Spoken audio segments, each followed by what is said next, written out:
তো hello everyone, welcome to the channel, welcome to a new video. এখন দেখতে পাচ্ছ ওলা S1 X Plus নিয়ে চলে এসেছি। আর টোটাল ট্রিপ এখন তার আগে দেখিয়ে দিই, 1689 কিলোমিটার টোটাল চালিয়েছি। ট্রিপ দেখতে পাচ্ছ, এটা ওডোমিটার, কিন্তু অনেকে জিজ্ঞাসা করবে তারপর এটা কি, এটা ওডোমিটার, ঠিক আছে। এটা হলো ট্রিপ মিটার। ট্রিপ মিটারে টোটাল এখনও 0 চালিয়ে এনেছি, মানে এটা যখন তুমি পার্ক মোডে করবে এটা আবার 0 হয়ে যাবে। তারপরে পার্কের থেকে যখন চালাবে সেটা আবার স্টার্ট হওয়া শুরু করে দেবে, কত কিলোমিটার টোটাল চালাবে, ঠিক আছে। এখানে দেখাচ্ছে টাইম, দেখাচ্ছে 17:46, মানে 5:46 বাজে। ব্যাটারি 72%, আর রেঞ্জ দেখাবে 73% রেঞ্জ দেখাচ্ছে।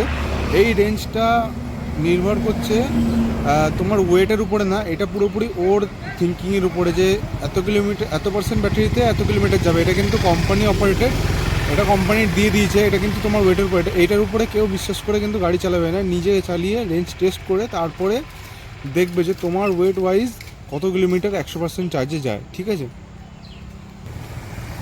আর এখন দেখতে পাচ্ছ এই ব্লুটুথ অন করা আছে, ঠিক আছে, ব্লুটুথ অন করা, আর গাড়ি স্ট্যান্ডে আছে, আর হ্যাজার্ডটা অন করা, ঠিক আছে।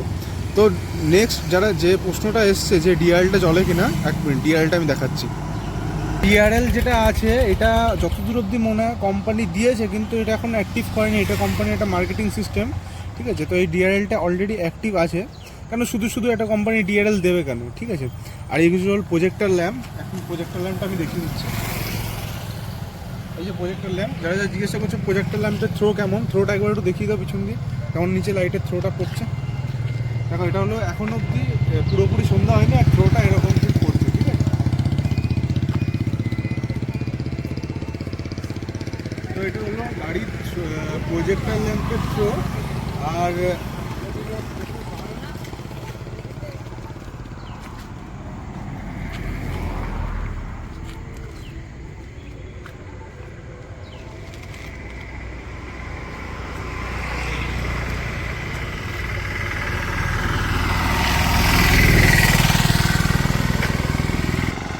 অন করার পরে দেখতে পাচ্ছ পার্ক মোডে রয়েছে গাড়িটা। আর এখানে আমি যেটা প্রজেক্টর আছে, প্রজেক্টরটা জ্বালিয়ে দিয়েছি। এটা গাড়ির স্ট্যান্ড আছে, এই যে প্রজেক্টরটা জ্বালিয়ে দিয়েছি, প্রজেক্টরটা আলো দেখতে পাচ্ছ, ঠিক আছে। এটা স্ট্যান্ড আছে, গাড়ির স্ট্যান্ডে দেওয়া আছে, আর এখানে ব্লুটুথ কানেকশান করা আছে, ঠিক আছে। এইবার তুমি যদি চাও পার্ক মোড থেকে এটাকে নর্মাল করবে, কারণ স্বাভাবিক নর্মাল লাগবে গাড়িটা চালানোর জন্য। এই ব্রেক একবার প্রেস করবে, এই ব্রেকটা অথবা এই ব্রেকটা প্রেস করবে, একবার প্রেস করে লালটা একবার প্রেস করে দেবে, ঠিক আছে। এখন প্রেস হচ্ছে না কারণ স্ট্যান্ডটা তুলতে হবে, ঠিক আছে। একবার একটু স্ট্যান্ডটা তুলে দিই, স্ট্যান্ডটা তুলে ঠিক আছে।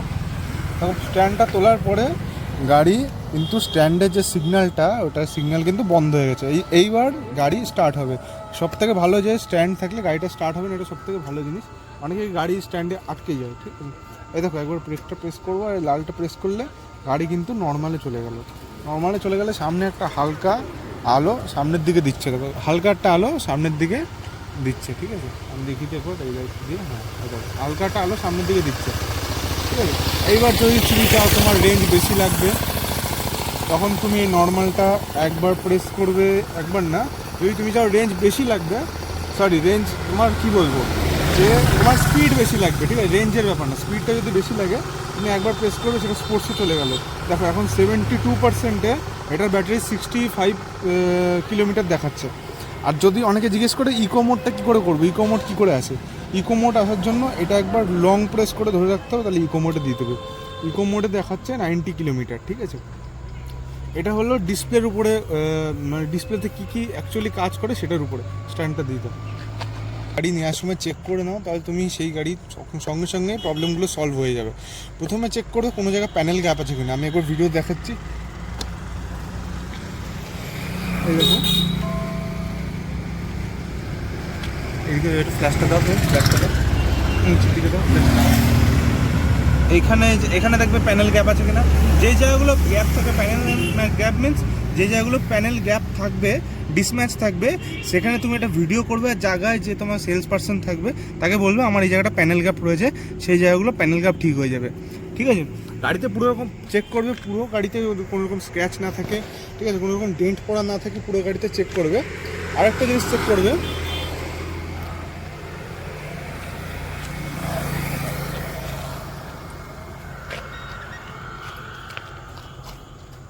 অন করেছো, চেক করবে চার্জিং পয়েন্টে কোনো রকম ধুলো বালি বা কোনো রকম প্রবলেম আছে কিনা। চার্জিং পয়েন্ট ভালো করে চেক করে নেবে, নিজে ভিডিও বানিয়ে চেক করবে যাতে কোনো রকম প্রবলেম হয় কিনা চার্জিং পোর্টে, ঠিক আছে। লাইটের এখানে কোনো গ্যাপ আছে কিনা চেক করবে, এই যে লাইটের এখানে কোনো গ্যাপ আছে কিনা চেক করে ভালো করে তুমি পুরো ডিটেলে গাড়িটা চেক করে নেবে, ঠিক আছে। গাড়িটা একবার স্টার্ট নিয়ে দেখবে যে গাড়িটা ঠিকঠাক মতো স্টার্ট হচ্ছে কিনা। আর তুমি ডেলিভারি নিতে পারবে না যতক্ষণ ওরা না ডেলিভার করবে, তার আগে তোমাদের চালাতে দেবে না। তাও তুমি যতটা সম্ভব গাড়ির ওখানে দেখে চেক করে ভিডিও প্রুফ রাখবে, ভিডিও প্রুফ ছাড়া তোমার গাড়ি দেবে না। ভিডিও প্রুফ রেখে তারপরে তুমি গাড়ি ডেলিভারি নেবে।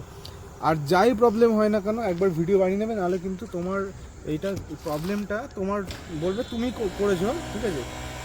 যে কোম্পানি কিন্তু এতে ওয়ারেন্টি কোনো রকম এতে প্রোভাইড করে না। আর কোনো রকম এক্সট্রা এক্সারসাইজ লাগানোর চেষ্টা করো না, ওলার এক্সারসাইজ লাগিও, কারণ এতেও ওয়ারেন্টি দেয় না কিন্তু গাড়ি, ঠিক আছে। এই মেন জিনিসগুলো একবার গাড়িতে একবার চেক করে নেবে, তাহলে কি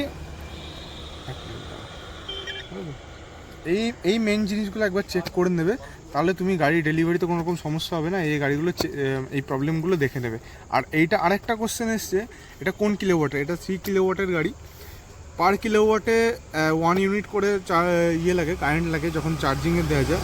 তো সেই হিসেবে তোমার কত ইউনিট তোমার